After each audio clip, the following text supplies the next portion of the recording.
Hello YouTube family, कैसे हैं आप लोग। आशा करती हूँ कि आप लोग अच्छे होंगे, स्वस्थ होंगे, मस्त होंगे, अपने अपने घर में अपने अपने परिवार साथ एकदम खुश होंगे।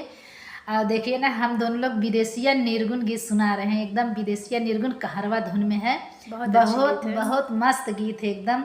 आप लोग याद करके गाइएगा भी और सुनिएगा, सुन के एंजॉय करिएगा। कमेंट करके जरूर बताइएगा प्लीज़। गाना अच्छा लगेगा तो शेयर जरूर कर दीजिएगा।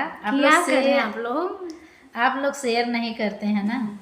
शेयर करिएगा और कमेंट करके ज़रूर बताइएगा कैसे बाप पति बाहरे गए हैं तब देखा और कितना रोवत उनकी खातिर। सुनिएगा आप लोग गाना के माध्यम से।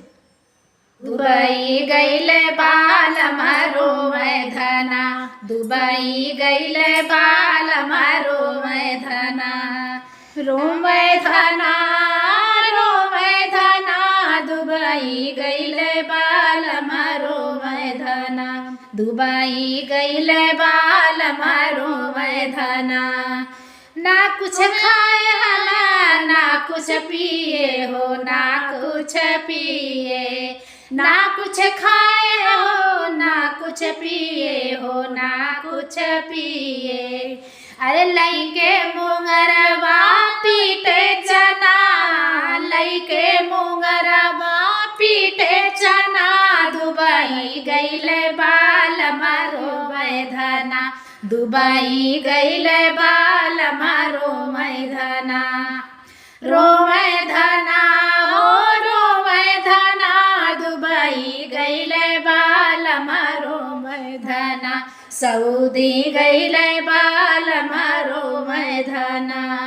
लइके गवन वसैया गईले विदेशवा हो, गईले विदेशवा, लइके गवन वसैया गईले विदेशवा हो, गईले विदेशवा।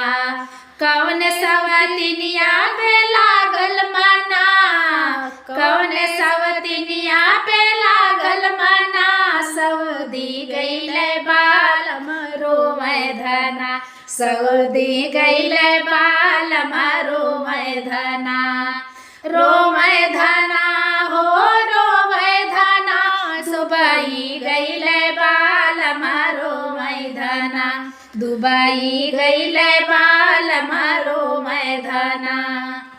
अरे सासू मोरी मारे ननद गरिया मैं, ननद गरिया मैं, सासू मोरी मारे ननद गरिया मैं, ननद गरिया मैं।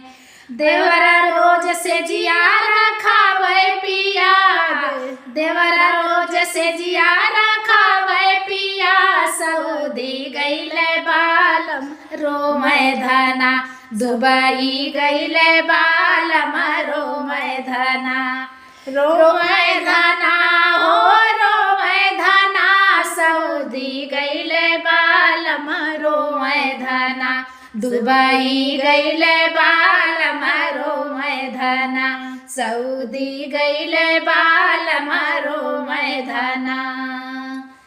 कैसा लगा गाना हम लोग का? सुनिएगा, सुन के कमेंट करके जरूर बताइएगा। बहुत सुंदर, बहुत प्यारी गीत है। हाँ, सऊदी गईले बाल मारो मैं धना।